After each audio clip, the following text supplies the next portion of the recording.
Partie 1. La piste de la viande. De chaque côté du fleuve glacé, l'immense forêt de sapins s'allongeait, sombre et comme menaçante.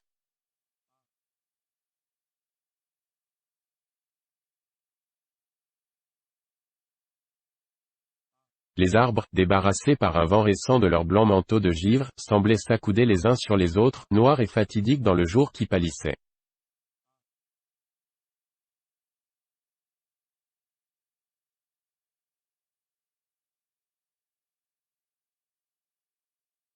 La terre n'était qu'une désolation infinie et sans vie, où rien ne bougeait, et elle était si froide, si abandonnée que la pensée s'enfuyait, devant elle, au-delà même de la tristesse.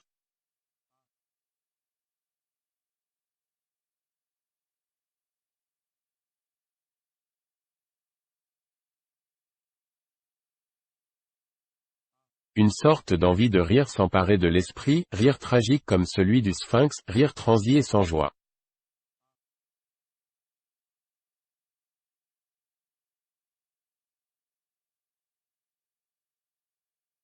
Quelque chose comme le sarcasme de l'éternité devant la futilité de l'existence et les vains efforts de notre être.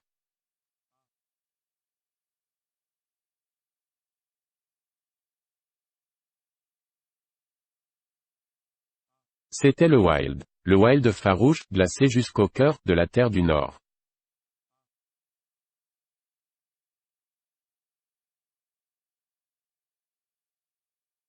Sur la glace du fleuve, et comme un défi au néant du Wild, peinait un attelage de chiens-loups.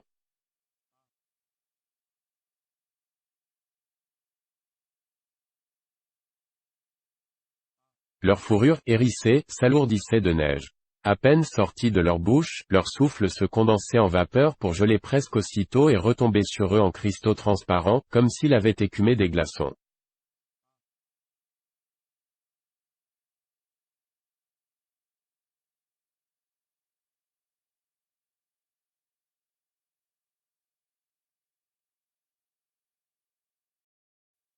Des courroies de cuir sanglaient les chiens et des harnais les attachaient à un traîneau qui suivait, assez loin derrière eux, tout cahoté.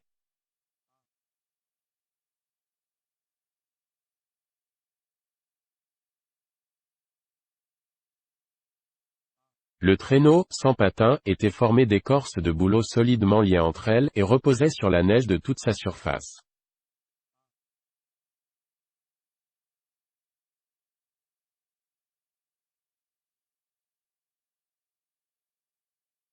Son avant était recourbé en forme de rouleau afin qu'il rejetât sous lui, sans s'y enfoncer, l'amas de neige molle qui accumulait ses vagues moutonnantes.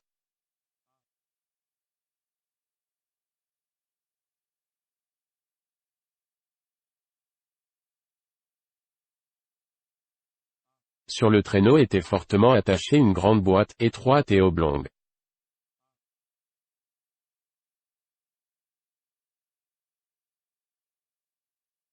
qui prenait presque toute la place. À côté d'elle se tassaient divers autres objets, des couvertures, une hache, une cafetière et une poêle à frire.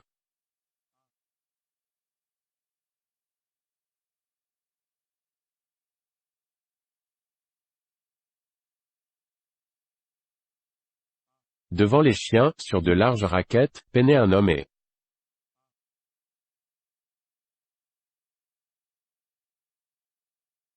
derrière le traîneau, un autre homme.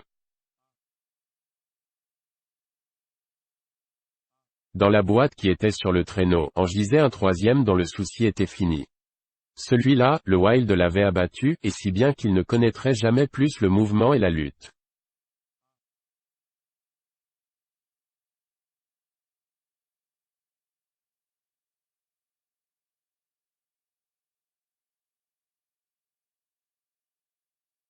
Le mouvement répugne au Wild et la vie lui est une offense.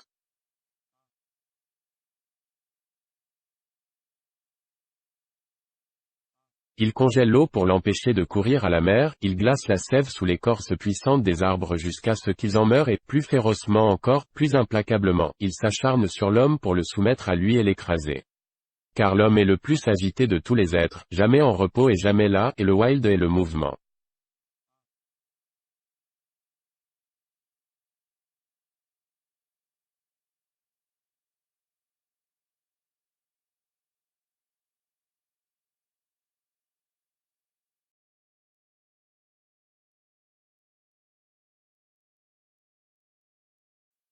Cependant, en avant et en arrière du traîneau, indomptable et sans perdre courage, trimaient les deux hommes qui n'étaient pas encore morts.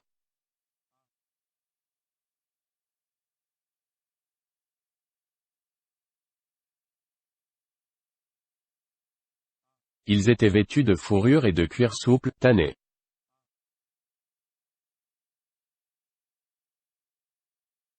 Leur haleine, en se gelant comme celle des chiens, avait recouvert de cristallisation glacée leurs paupières, leurs joues, leurs lèvres, toute leur figure, si bien qu'il lui était impossible de les distinguer l'un de l'autre.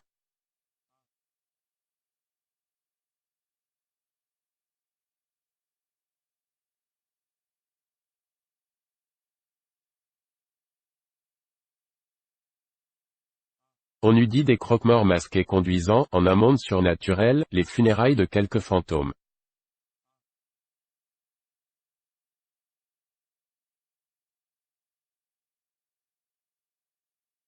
Mais sous ce masque, il y avait des hommes qui avançaient malgré tout sur cette terre désolée, méprisant de sa railleuse ironie et dressés, quelque chétifs qu'ils fussent, contre la puissance d'un monde qui leur était aussi étranger, aussi hostile et impassible que l'abîme infini de l'espace.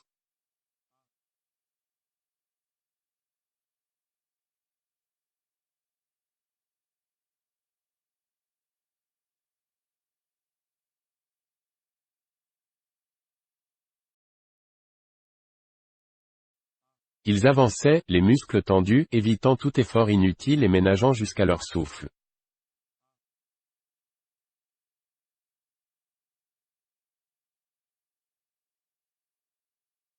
Partout autour d'eux était le silence qui les écrasait de son poids lourd.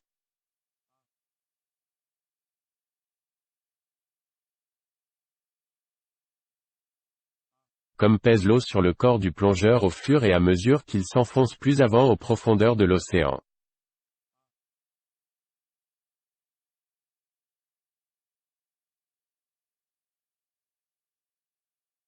Ce silence les accablait sous le poids de l'infini et de l'irrévocable.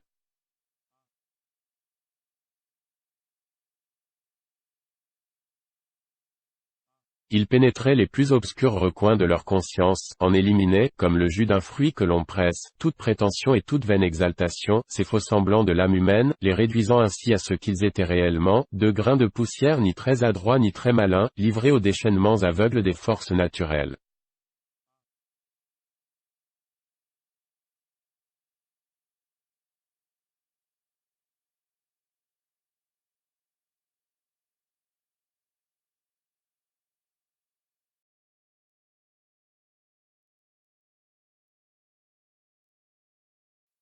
Une heure passa, puis une deuxième heure. La blême lumière du jour, lumière sans soleil, était près de s'éteindre quand un cri s'éleva soudain, faible et lointain, dans l'air tranquille.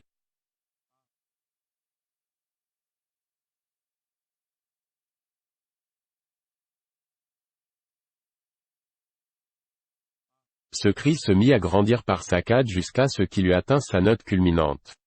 Il persista alors durant quelque temps, puis il cessa.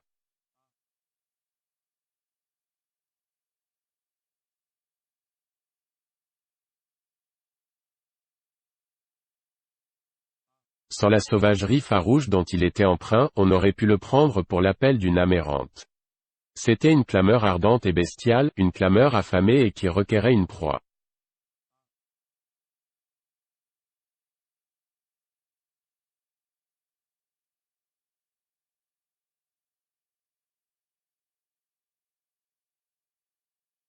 L'homme qui était devant tourna la tête jusqu'à ce que son regard se croisât avec celui de l'homme qui était derrière. Par-dessus la boîte oblongue que portait le traîneau, tous deux se firent un signe.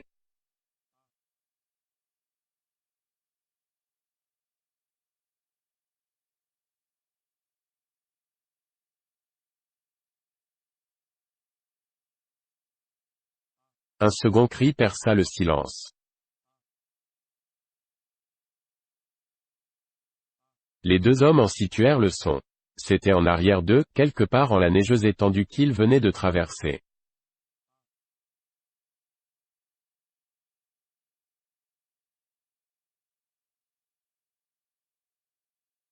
Un troisième cri répondit aux deux autres. Il venait aussi de l'arrière et s'élevait vers la gauche du second cri.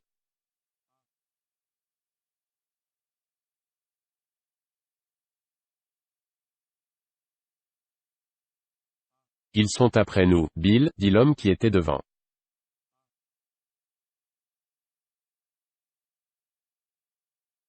Sa voix résonnait rude et comme irréelle, et il semblait avoir fait un effort pour parler.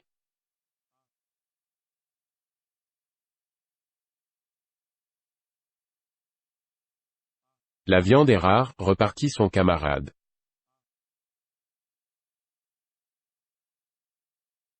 Je n'ai pas, depuis plusieurs jours, vu seulement la trace d'un lièvre.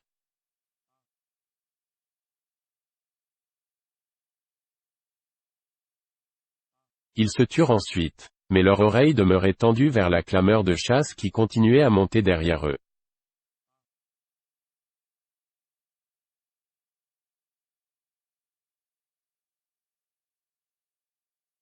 Lorsque la nuit fut tout à fait tombée, ils dételèrent les chiens et les parquèrent, au bord du fleuve, dans un bocteau de sapin. Puis, à quelque distance des bêtes, ils installèrent le campement.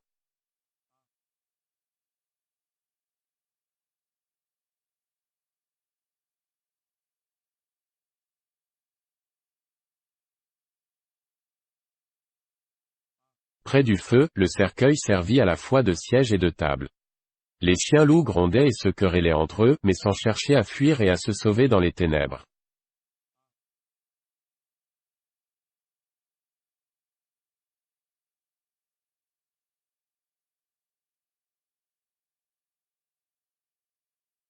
Il me semble, Henri, qu'il demeure singulièrement fidèle à notre compagnie, observa Bill.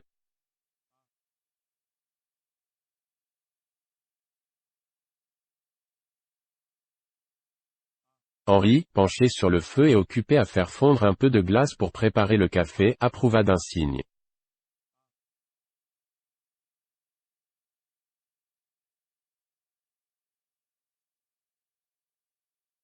S'étant ensuite assis sur le cercueil et ayant commencé à manger.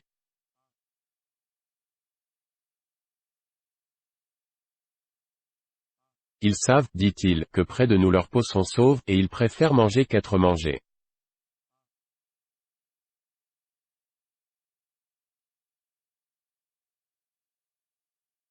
Ces chiens ne manquent pas d'esprit.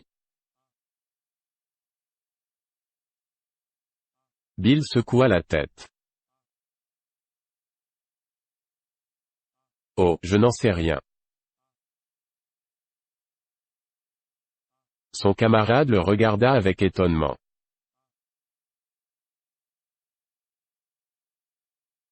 C'est la première fois, Bill, que je t'entends suspecter l'intelligence des chiens.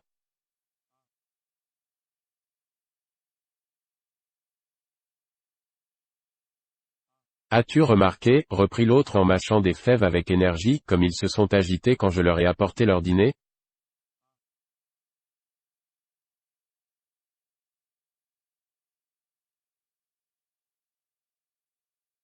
Combien as-tu de chiens, Henri? 6. Bien, Henri.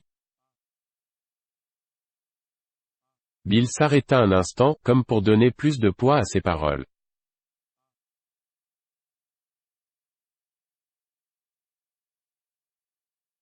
Nous disions que nous avions 6 chiens.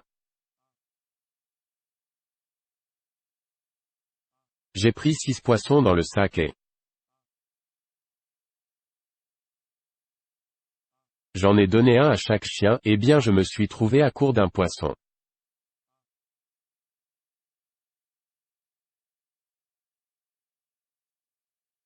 Tu as mal compté. Nous possédons 6 chiens, poursuivit Bill avec calme.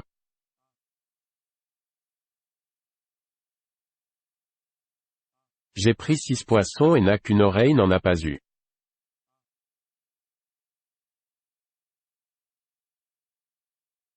Alors je suis revenu au sac et j'y ai pris un 7e poisson, que je lui ai donné.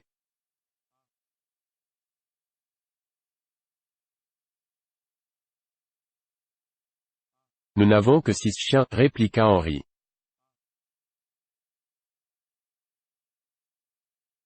Je n'ai pas dit qu'il n'y avait là que des chiens, mais qu'ils étaient 7 convives à qui j'ai donné du poisson.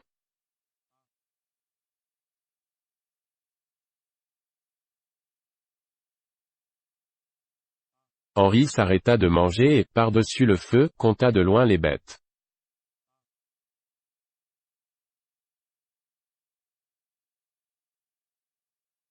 En tout cas, observa-t-il, ils ne sont que 6 à présent.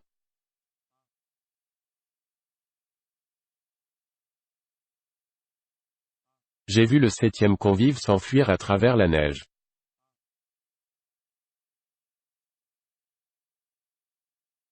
Henri regarda Bill d'un air de pitié, puis déclara, je serai fort satisfait quand ce voyage aura pris fin.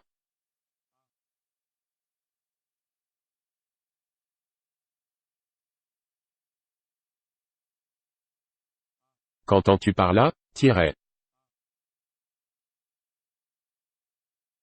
J'entends que l'excès de nos peines influe durement sur tes nerfs et que tu commences à voir des choses.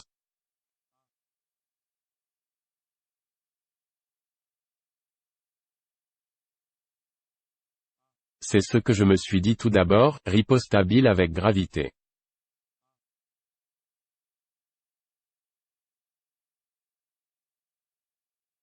Mais les traces laissées derrière lui par le 7e animal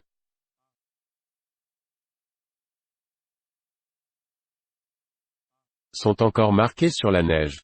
Je te les montrerai si tu le désires.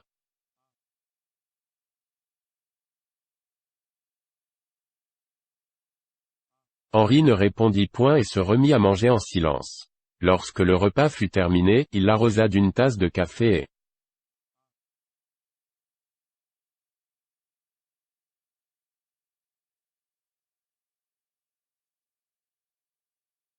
s'essuyant la bouche du revers de sa main.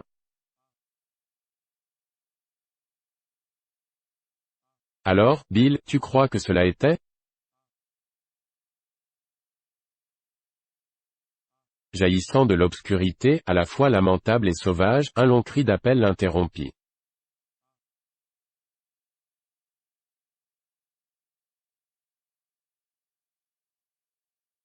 Il se tut pour écouter et, tendant la main dans la direction d'où le cri était issu, c'est un d'eux, dit-il, qui est venu.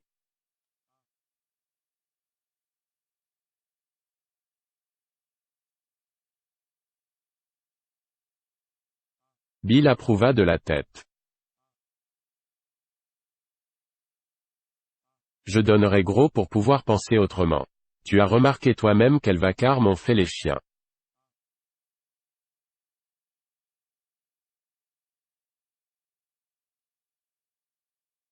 Cri et cri, après cri, se répondant de près, de loin, de tous côtés, semblait avoir mué tout à coup le wild en une maison de fous.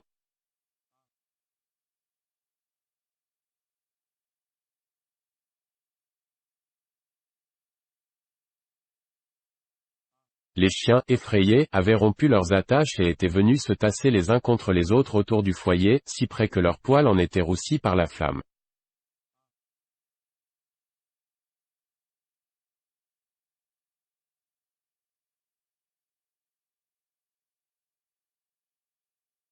Bill jeta du bois dans le brasier, alluma sa pipe et, après en avoir tiré quelques bouffées.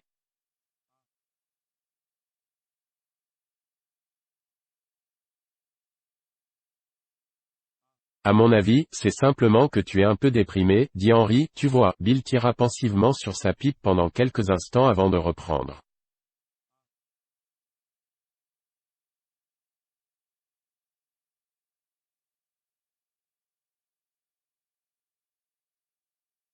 Je me dis que ce sacré vénard est drôlement plus heureux que nous ne le serons jamais. D'un geste du pouce, il désignait le cercueil sur lequel ils étaient assis.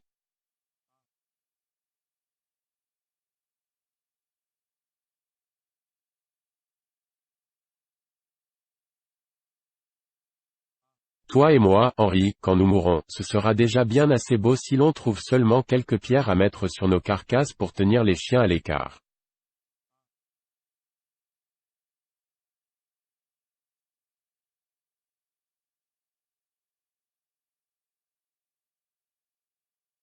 C'est que nous n'avons pas, comme lui, de la famille, de l'argent et tout ce qui s'ensuit, commenta Henri. Des types comme nous n'avons pas vraiment les moyens de nous offrir un enterrement à longue distance.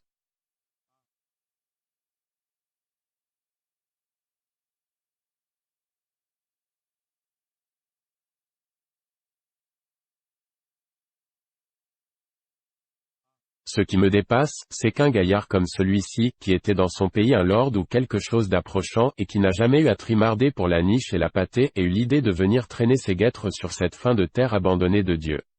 Cela, en vérité, je ne puis le comprendre exactement.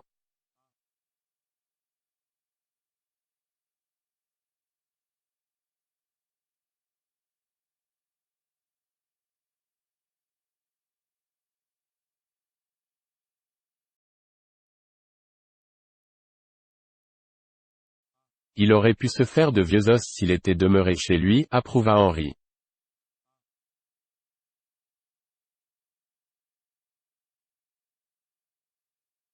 Bill allait continuer la conversation quand il vit.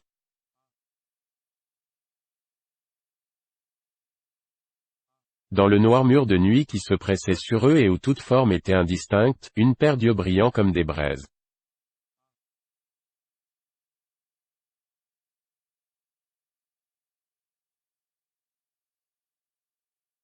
Il la montra à Henri qui lui en montra une seconde, puis une troisième.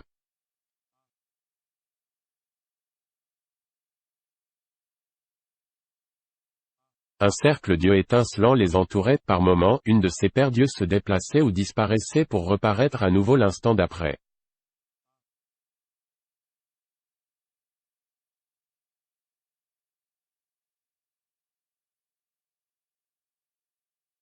La terreur des chiens ne faisait que croître.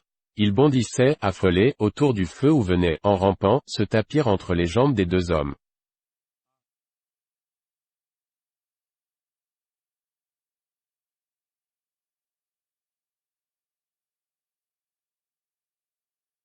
Au milieu de la bousculade, l'un d'eux bascula dans la flamme. Il se mit à pousser des hurlements plaintifs, tandis que l'air s'imprégnait de l'odeur de sa fourrure brûlée.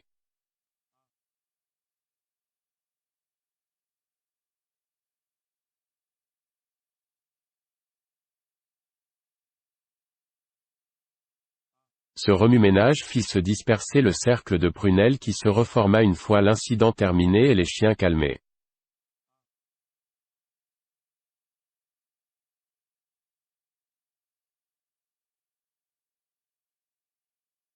C'est, dit Bill, une fichue situation de se trouver à court de munitions.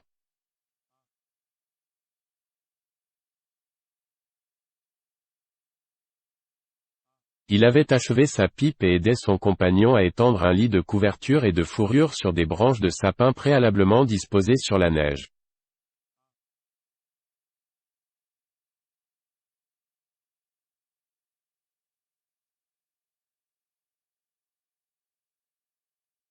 Tout en commençant à délacer ses mocassins de peau de daim, Henri grogna.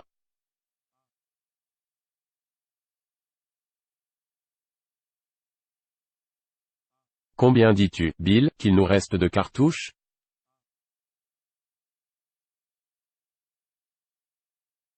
3. Et je voudrais qu'il y en eût 300. Je leur montrerai alors quelque chose, assez d'années.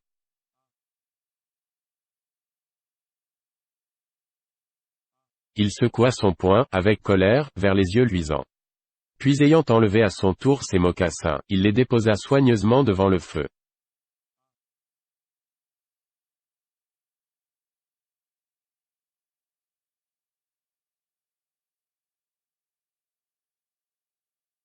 Je voudrais bien aussi que ce froid soit coupé net.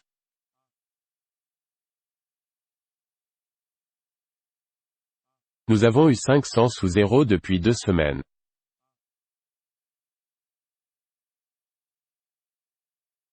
Plus à Dieu que nous n'eussions pas entrepris cette expédition.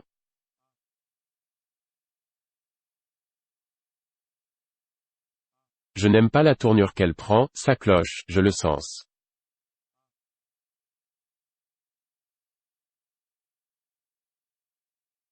Mais, puisqu'elle est entamée, qu'elle se termine au plus vite et qu'il n'en soit plus question, heureux le jour où, toi et moi, nous nous retrouverons au Formguerie, tranquillement assis auprès du feu et jouant aux cartes. Voilà mes souhaits.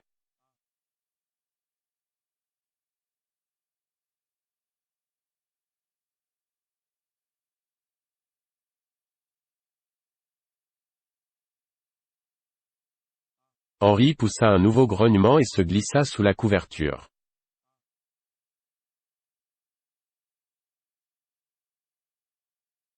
Comme il allait s'endormir, Bill l'interpella avec vivacité.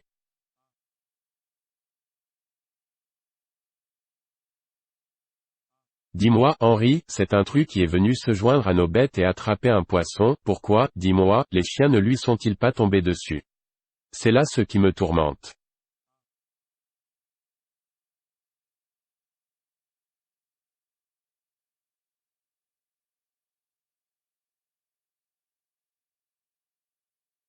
Tu te fais, Bill, beaucoup de tracas, répondit Henri d'une voix ensommeillée.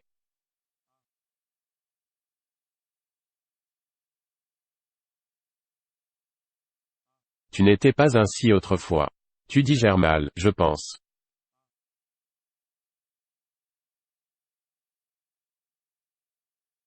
Mais assez péroré. Dors, sinon tu seras demain fort mal en point.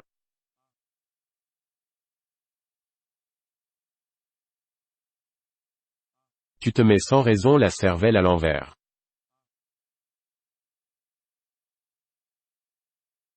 Là-dessus, les deux compagnons s'assoupirent.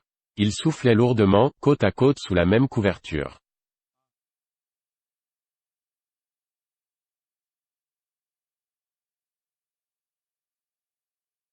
Le feu tomba peu à peu et les yeux brillants resserrèrent le cercle qu'ils traçaient.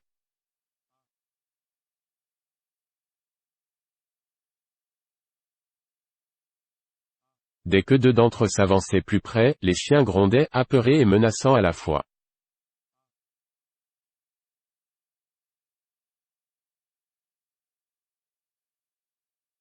À un moment, leurs cris devinrent si forts que Bill s'éveilla.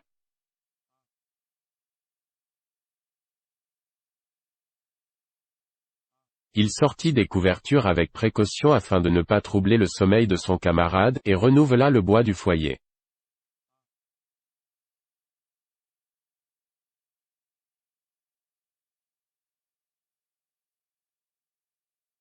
Dès que la flamme se fut élevée, le cercle d'yeux recula.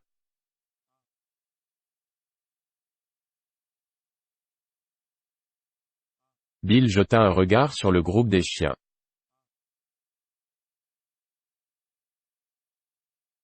Puis, s'étant frotté les paupières, il se reprit à les regarder avec plus d'attention.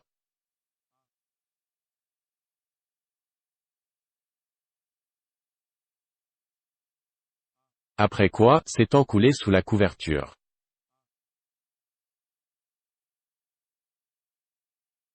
Henri, oh. Henri. Henri gémit, comme fait quelqu'un que l'on réveille, qu'est-ce qui ne va pas? Interrogea-t-il.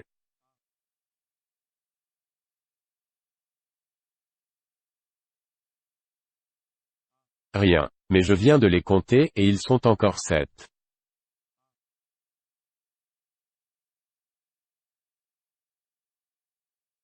Henri reçut cette communication sans se troubler et, quelques instants après, il ronflait à poing fermé.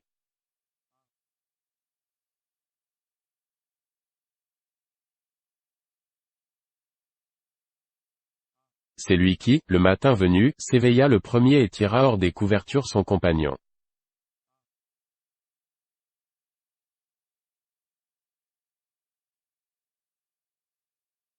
Il était 6 heures, mais le jour ne devait point naître avant que 3 heures se fussent écoulées. Dans l'obscurité, il se mit à préparer le déjeuner, tandis que Bill roulait les couvertures et disposait le traîneau pour le départ.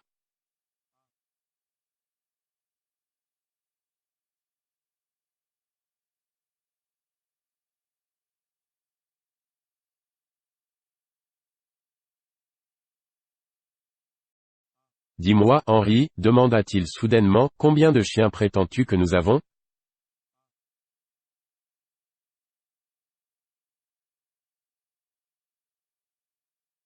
6. Erreur, s'exclama Bill triomphant.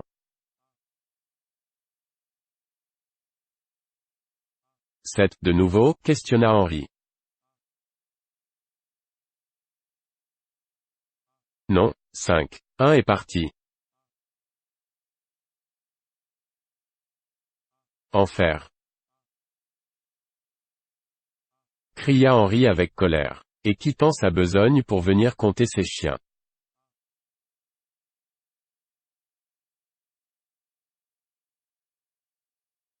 Tu as raison, Bill. Boule de Suif est parti. Il s'est éclipsé avec la rapidité d'un éclair. La fumée nous aura caché sa fuite.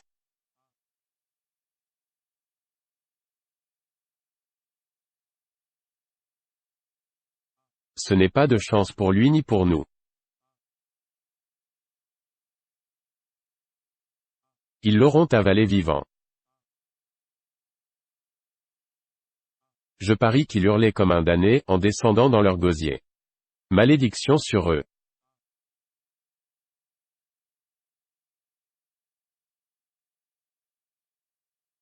Ce fut toujours un chien fou, observa Bill.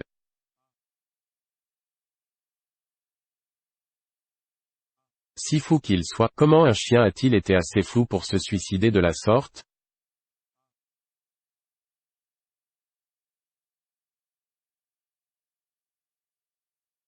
Henry jeta un coup d'œil sur les survivants de l'attelage, supputant mentalement ce que l'on pouvait pénétrer de leur caractère et de leurs aptitudes.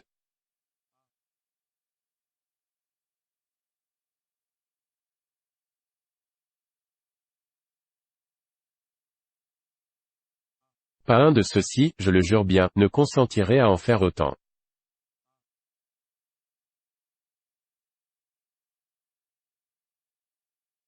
On frapperait dessus à coups de bâton qu'il refuserait de s'éloigner.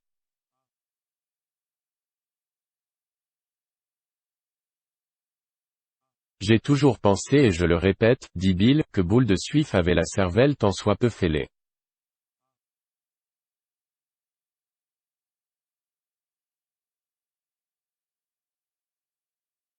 Telle fut l'oraison funèbre d'un chien mort en cours de route sur une piste de la Terre du Nord. Combien d'autres chiens, combien d'hommes n'en ont pas même une semblable?